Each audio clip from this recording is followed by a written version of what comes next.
Hi friends, अगर आप हमारे वीडियो को सबसे पहले देखना चाहते हैं तो अभी हमारे चैनल को सब्सक्राइब करें और बेल आइकन दबाएं। 15 उद्योगपतियों के 3.5 लाख करोड़ माफ करने वाली मोदी सरकार किसानों को 70 रुपए दे रही है। ये शर्मनाक है।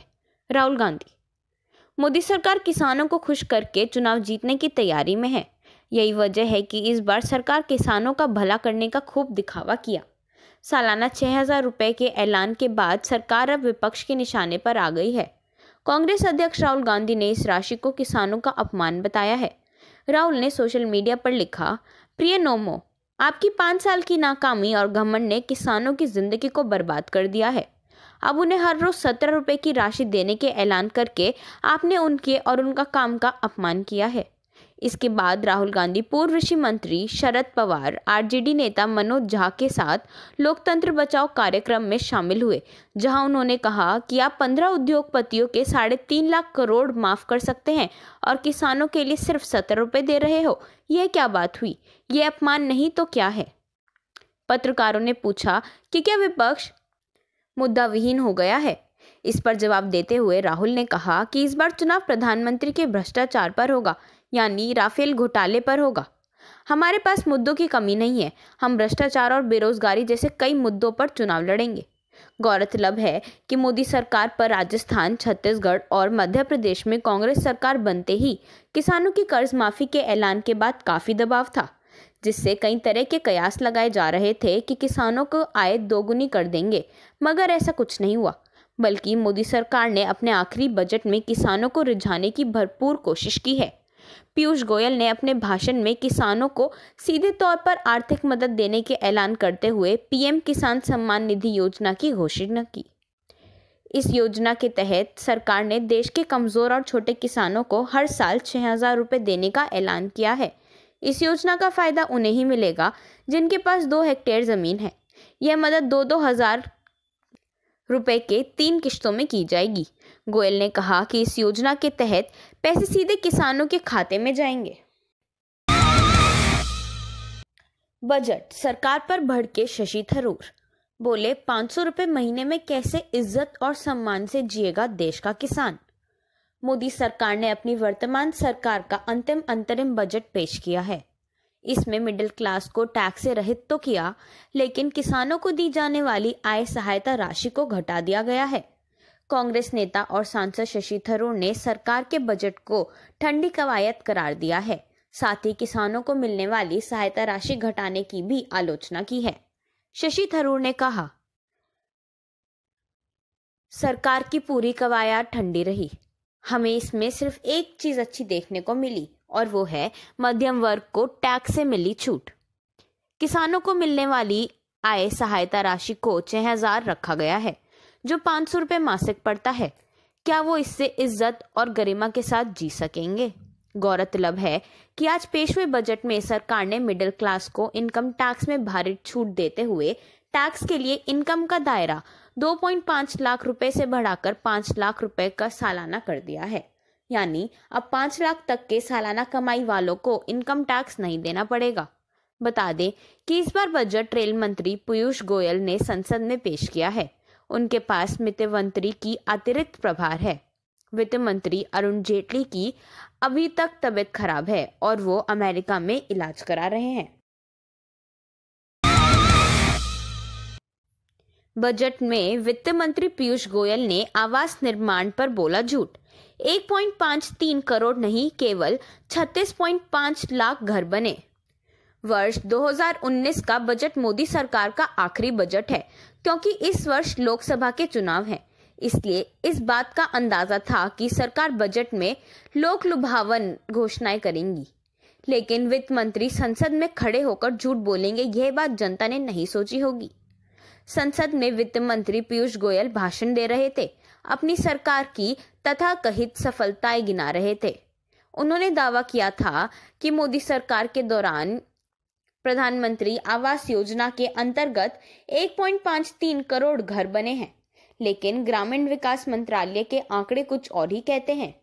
मंत्रालय के आंकड़ों के मुताबिक 36,50,000 घरों का निर्माण ही इस योजना के अंतर्गत हुआ है। सरकारी डाटा बताता है कि प्रधानमंत्री शहरी आवास योजना के अंतर्गत शहरों में 12,50,000 घर बने हैं और प्रधानमंत्री ग्रामीण आवास योजना के अंतर्गत 24 लाख घर बने हैं।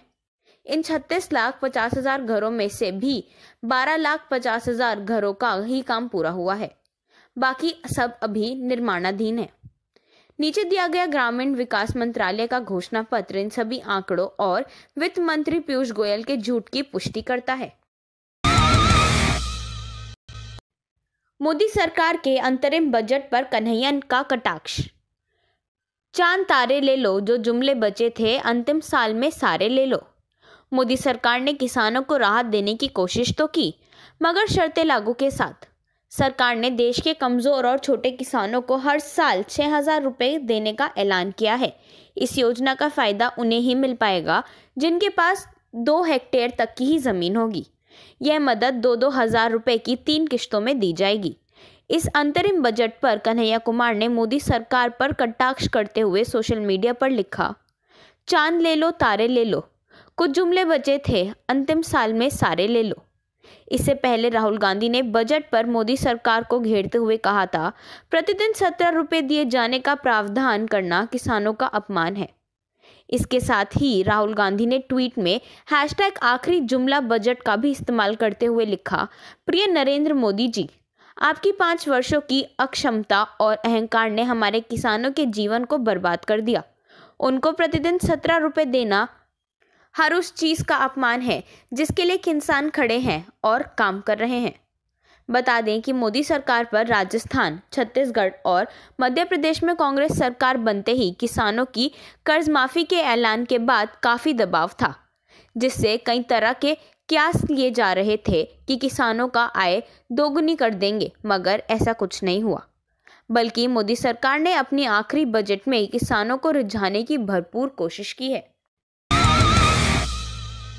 बजट 2019। मनरेगा का बजट बढ़ा नहीं, 1,084 करोड़ रुपए घटा है। झूठ क्यों बोल रही है मोदी सरकार और गोदी मीडिया। मनरेगा के आवंटन में 9% का इजाफा, 60,000 करोड़ रुपए का मिला आवंटन। मनरेगा का बजट बढ़ा, 7,000 करोड़ रुपए का मिला आवंटन। वर्ष 2019 का बजट आ चुका है और मनरेगा योजना को लेकर इस तरह की हेडलाइन मीडिया में दिखाई जा रही है, लेकिन क्या ये सच है या चालाकी से फैलाया जा रहा झूठ। मनरेगा का बजट बढ़ाकर 60,000 करोड़ रुपए रख दिया गया है। ये बात बजट भाषण के दौरान संसद में वित्त मंत्री पीयूष गोयल ने बोली और मीडिया उसे वैसे ही दिखाने लगी, जबकि मनरेगा का बजट बढ़ा नहीं बल्कि घटा है। पिछले वित्त वर्ष 2018-2019 में मनरेगा के लिए बजट में 55,000 करोड़ रुपए का आवंटन किया गया था, लेकिन ये पैसे मनरेगा के लिए कम पड़ गया था और इसी कारण सरकार ने साल के बीच में 6,084 करोड़ रुपए और दिए थे। इस तरह मनरेगा का पिछले वित्त वर्ष का पूरा बजट 60,084 करोड़ रुपए रहा था, जबकि इस साल उसके लिए 60,000 करोड़ रुपए का आवंटन दिया गया है, तो बजट में 84 करोड़ रुपए पिछले साल से कम है। दरअसल नोटबंदी और जीएसटी के बाद बेरोजगारी बहुत ज्यादा बढ़ी है। सरकार के इन दिनों ही कदमों ने असंगठित क्षेत्र की कमर तोड़ दी और भारत में 90% लोग असंगठित क्षेत्र में ही काम करते हैं। असंगठित क्षेत्र में तात्पर्य छोटी फैक्ट्रियों, मिल, बुनकर, दुकानें, मजदूर आदि से है।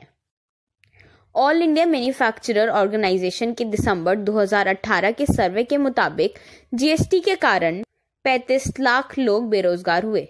इससे ज्यादा भयानक हाल नोटबंदी ने रोजगारों को बेरोजगार करके दिया है।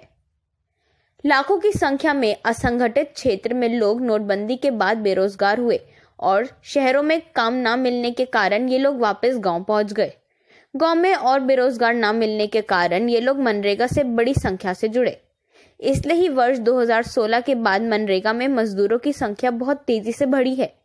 इस वजह से ही मनरेगा के लिए फंड कम पड़ रहा है। सरकार इस पूरी स्थिति से वाकिफ है। इसी कारण नरेगा संघर्ष मोर्चा ने पिछले साल वित्त मंत्रालय को मनरेगा के बजट की कमी से संबंधित ज्ञापन सौंपा था। उन्होंने मनरेगा के लिए वार्षिक 80,000 करोड़ रुपए के बजट की मांग की है। इस सब के बावजूद मोदी सरकार बजट बढ़ाने की जगह और घटा रही है और चालाकी से मीडिया द्वारा अपना गुणगान भी करा रही है। माइंड द न्यूज रूम की रिपोर्ट। Thank you for watching our video. अगर आपको हमारी वीडियो पसंद आई हो तो इसे लाइक जरूर करें और हमारे चैनल को सब्सक्राइब करना ना भूलें।